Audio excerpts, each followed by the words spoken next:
Vă sunt bun găsit, doamnelor și domnilor, la o nouă ediție a emisiunii Viitorul Medicina Holistică în Clinica Medicală Aura Vita, alături de doamna doctor Florinela Balan.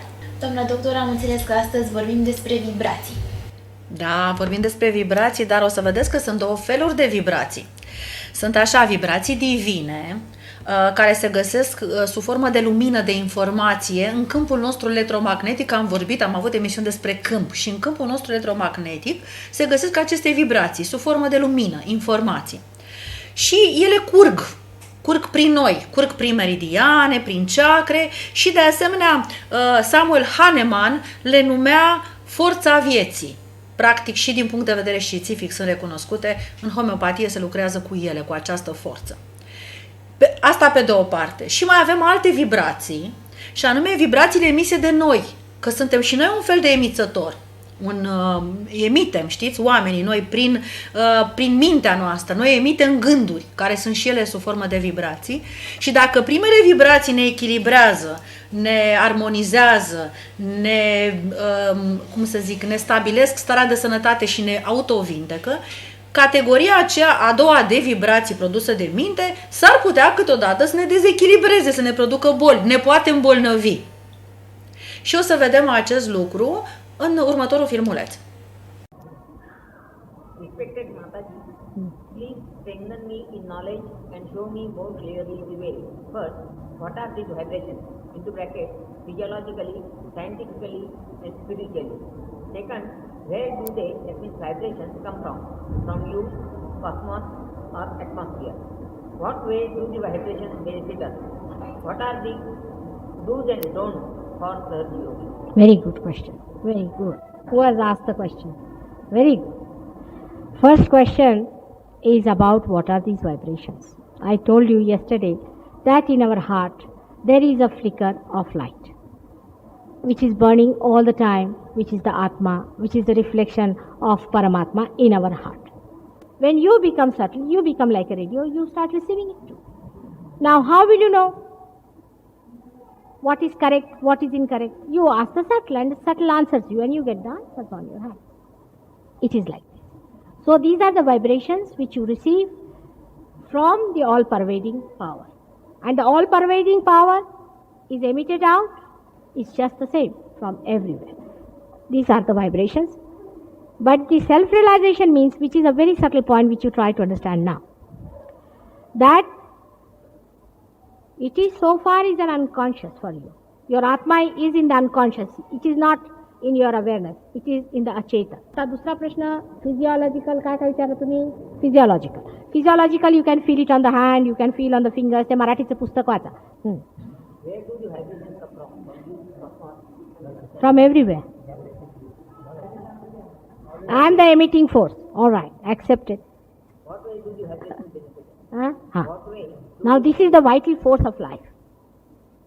You see, it gives you a complete balance.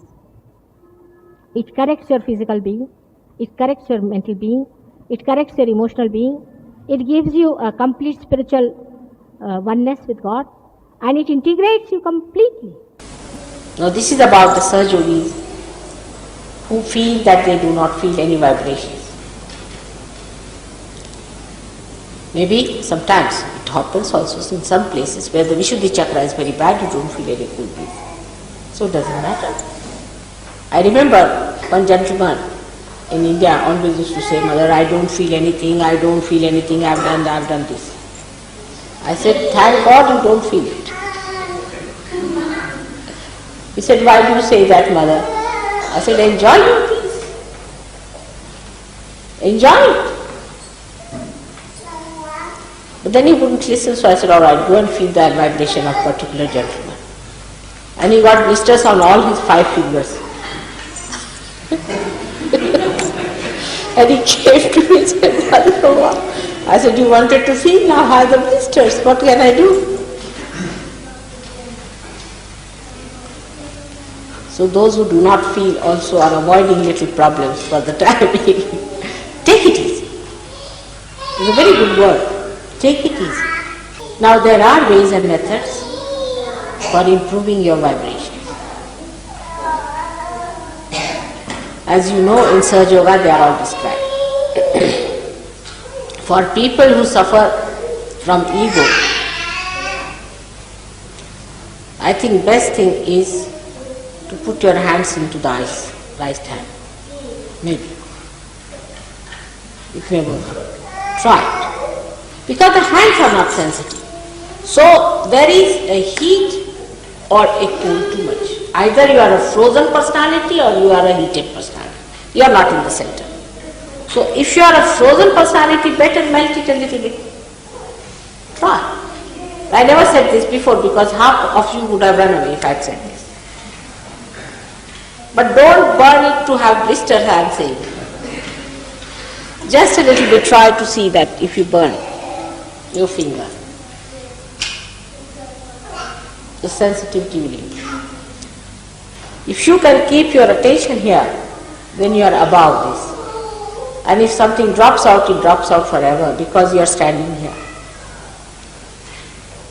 People say divine is purity. Divine is blissful. Divine is compassion. Divine is love.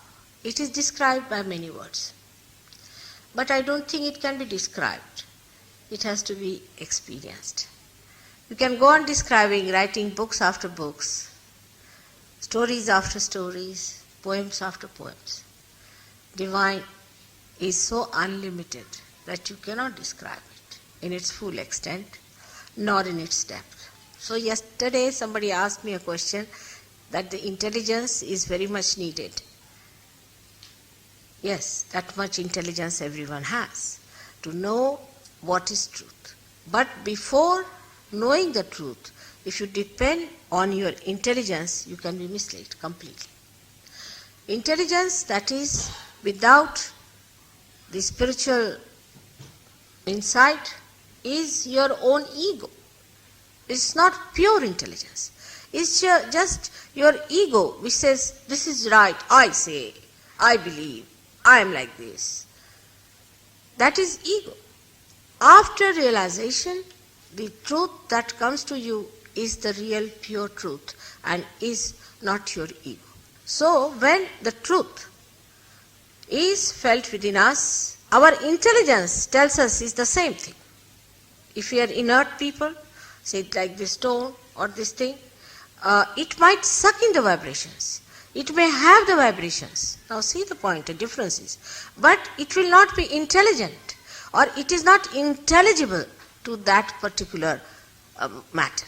So the matter, when it is inert, is not sensitive to understand. Like we would say that I went once to Kashmir with my husband, and we were going out somewhere in the wilderness, and suddenly I felt tremendous vibrations in that place. So I told the driver, there must be something great here. Is there a temple or is there a mosque? He said, nothing, this is all wilderness. I said, let's go the way we get the vibrations. So I asked him to drive on this side, and we came on a road, you see, crossing through something. We came on a road, and on that road we found there were some poor people living and some other people just walking about. So I asked them, have you got any temple here? They said, no, we have nothing, but we have further, if you go, there's a mosque. What is that mosque? Is called as Hazrat Bal. Means one hair of Muhammad Sahib is kept in that place. I said, really, just imagine one hair of Muhammad Sahib was kept in that place, and I got it up at least 5 miles away. So one has to understand that you become the truth means your awareness itself becomes aware of divine. That your central nervous system, or you can say your brain, evolves to that state that you can feel the vibration. That's one thing. Then you can not only feel the vibrations, but you can discern them. You can find out whether these are good vibrations or bad vibrations. Then you can also say whether these vibrations are partial or full vibrations from the person. If the person has got some sort of a disease or a trouble, you can Without knowing a word about medicine, you can say this person is suffering from such and such disease. Imagine the computer that we are. We are really the greatest computer that anybody can produce. Human beings can't produce this computer. The one they have produced is just a copy of this, which is not such a great copy also. Because this computer sees something and knows this is this. It doesn't think. Can you think of a computer which doesn't think? Just without thinking it knows. And that's the computer we are. Now this great computer of our brain, which just sees and knows, feels and knows, smells and knows, this special computer becomes a greater, we can say a subtler instrument, which knows the divine, which feels the divine, which understands the divine and can maneuver it. It can maneuver it. For example, a person has got some problem. He's suffering from some disease. He knows how to cure himself. Also he knows how to cure that person. Now I've known many people who say that they are healers. Now this kind of a thing can be also a so-called healing.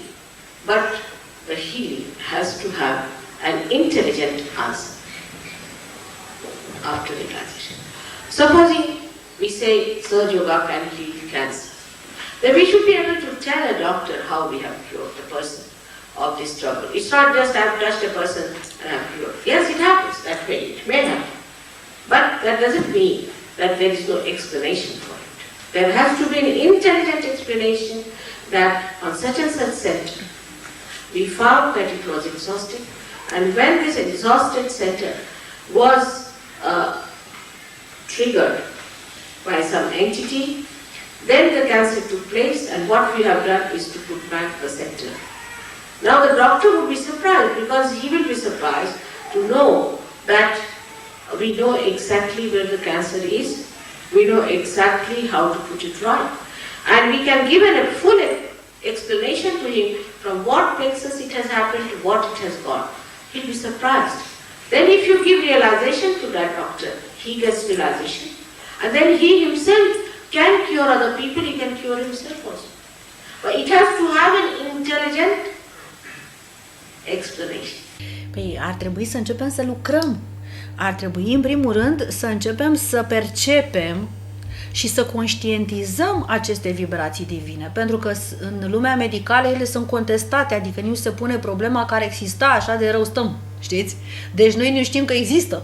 Da, să începem să lucrăm, să devenim specialiști în a le percepe, cum fac, de exemplu, cei care lucrează în domeniul ăsta, știți? Și acești chi, că de fapt e o energie, acești chi, această curgere energetică, de fapt, prin noi. Dar noi lucrăm diferit, deci în afara faptului că nici nu știm despre ce este vorba, nici nu lucrăm corect. Pentru că lucrăm greșit, suntem focusați pe gândurile noastre, suntem focusați în ego-ul nostru, în mintea noastră. Și e ca și când, cum spuneam, această personalitate, de fapt este o personalitate spirituală, feminină, și care o să vedeți că în toate filmele îi se spune mamă, își spune mamă. Și de unde știm că este mamă pe bune? Pentru că în jur se aud zumze de copii.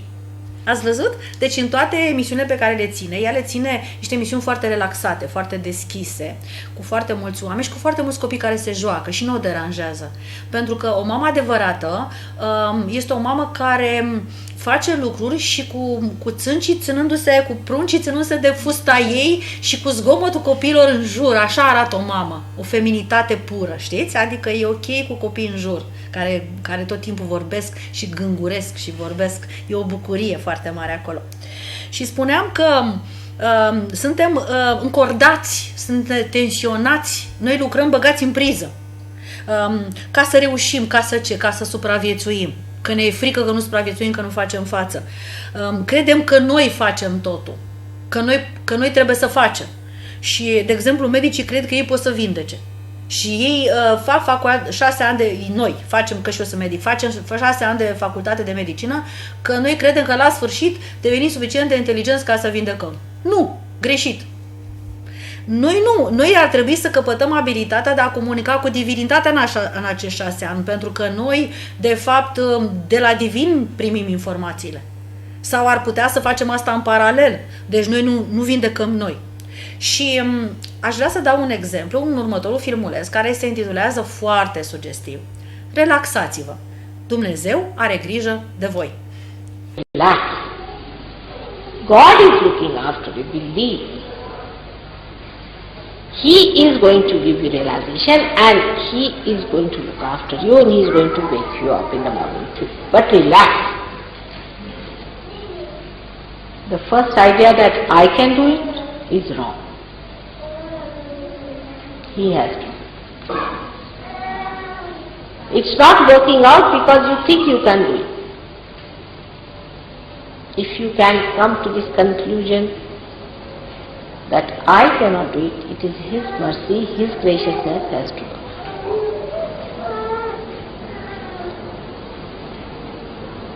But after realization,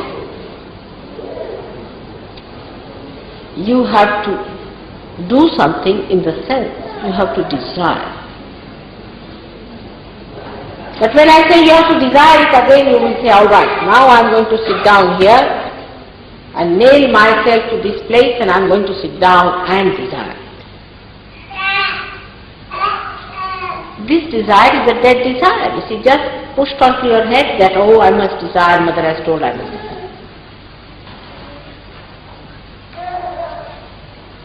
You have to be hungry. You don't say that I have to desire that I have to be hungry. The hunger is from within, which is there, no doubt, but is clouded. The hunger is clouded because you have fear.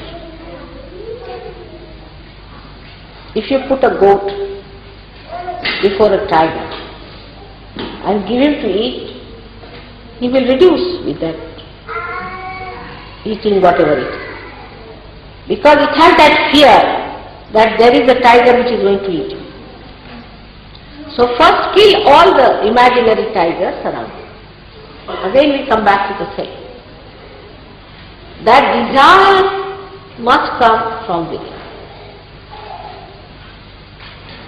And it is there. What is clouded? Relax.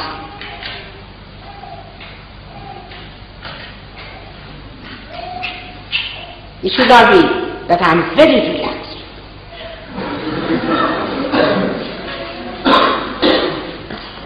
It's childlike. It's simple. The relaxed person is just like a child.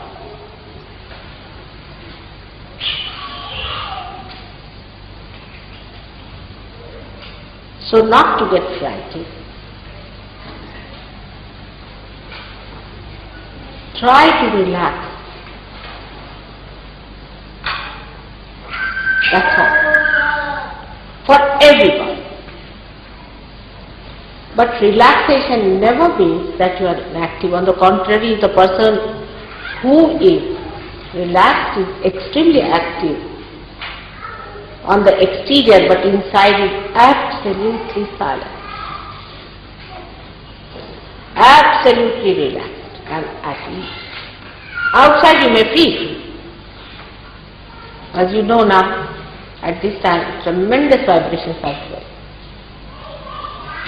And I can see the flow, tremendous. And all the chakras are doing like this around me. But I see them and they are playing. At the most I may stop talking. But it is flowing. So whether it is for the seeking or for anything else in the world, the first thing is that you must take an attitude of a relaxed witness.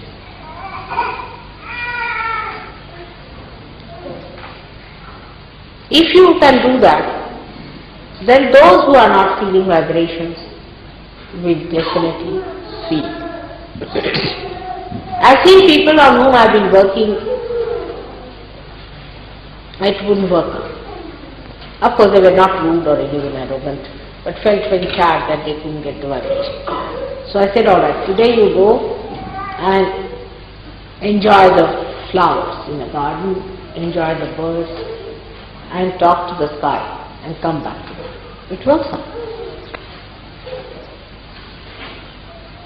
Because you have been always like this.